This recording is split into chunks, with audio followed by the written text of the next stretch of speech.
पश्चिम बंगाल का विधानसभा चुनाव अपने चरम पर है और इस चुनाव को जीतने के लिए दोनों पार्टियां अपने अपने तरीके से नए नए हथकंडे अपना रही हैं। ये कहें कि नए नई रणनीति तैयार कर रही हैं। भारतीय जनता पार्टी ने एक नई रणनीति पर काम शुरू किया है और नई रणनीति के तहत भाजपा अपनी हिंदुज़म की लाइन को और ज़्यादा मजबूत करना चाहती है। और यही कारण है कि भारतीय जनता पार्टी ने इस चुनाव को एक्सट्रीमली हिंदुत्व वाला चुनाव माना है, क्योंकि भाजपा ये मानती है कि जो पश्चिम बंगाल में गैर बंगाली मुस्लिम है, यानी कि बांग्लादेश से जो घुसपैठ हुई है, उसको सबसे ज़्यादा कहीं शरण मिली है तो वो पश्चिम बंगाल में मिली है। और पश्चिम बंगाल की जो टीएमसी सरकार है उसने जो बांग्लादेशी मुसलमानों को बसाने का काम किया और उसके पीछे का सिर्फ पर्पज़ यही है कि वोट बैंक को और मजबूत किया जा सके। और इसी लाइन को भारतीय जनता पार्टी ने बार बार मंचों से दोहराया है कि टीएमसी की सरकार एंटी हिंदुज़म काम कर रही है, प्रो मुस्लिम काम कर रही है। और यही कारण है कि भारतीय जनता पार्टी ने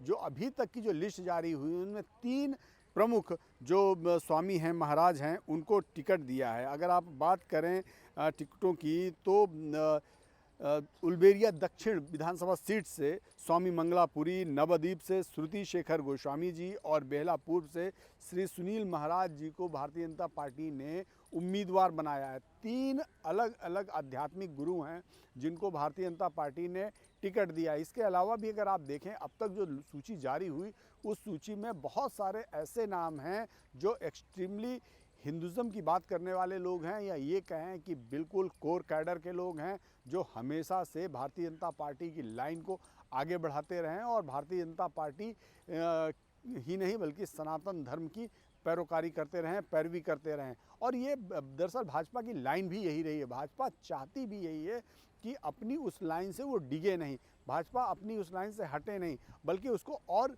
मजबूत किया जा सके। पश्चिम बंगाल में यही एक कारण है कि भाजपा ने तमाम उन चेहरों को मैदान पर उतारा है जो सालों से भारतीय जनता पार्टी के लिए बूथों पर लड़ाई लड़ते रहे हैं, कैडर के बीच में रहे हैं और यही नहीं, सनातन की बात हमेशा वो करते रहे हैं। और इस लाइन को वो इतना मजबूत कर देना चाहते हैं ताकि जो टीएमसी के तमाम ऐसे चेहरे हैं जो हमेशा से कह सकते हैं कि एंटी हिंदुज़म, एंटी सनातन बयानबाजी करते रहे हैं, उनके सामने एक प्रमुख चेहरे के रूप में खड़ा किया जा सके। दरअसल ये भारतीय जनता पार्टी की प्लानिंग भी है, लाइन भी है और इसी लाइन पर वो अगला विधानसभा चुनाव, यानी कि जो इसी अगले महीने 23 अप्रैल और 29 अप्रैल को होना है, उस चुनाव में इसको और मजबूत किया जा सके, इसको और मजबूती से जनता के बीच में प्रदर्शित किया जा सके। और यही रीज़न है कि भाजपा ने 3 प्रमुख आध्यात्मिक गुरुओं को बाकायदा टिकट दिया है, उनको चुनाव मैदान में उतारा है। और ये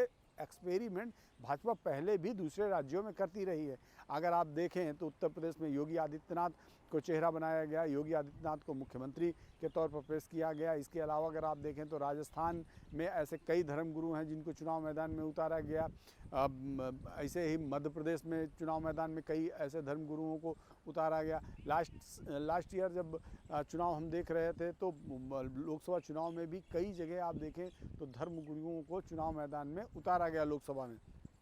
तो दरअसल ये भारतीय जनता पार्टी की स्ट्रेटजी है कि बंगाल के चुनाव को भी उसी लाइन पर ले जाया जाए। और बंगाल में भारतीय जनता पार्टी चूँकि लंबे समय से जद्दोजहद कर रही है, कमल खिलाने की जद्दोजहद कर रही है। पिछले विधानसभा चुनाव में भी अगर आप देखें तो उनके वोट बैंक में बहुत लंबा छलांग आया, करीब 38.5% का वोट बैंक उनको मिला है। दोनों के वोट बैंक की अगर गैप की बात करें तो करीब 60 लाख का गैप है, लेकिन उसी की भरपाई करने के लिए भाजपा इस बार नई रणनीति पर काम कर रही है। कैमरामैन शंकर के साथ नीरज पांडे, जी मीडिया, दिल्ली।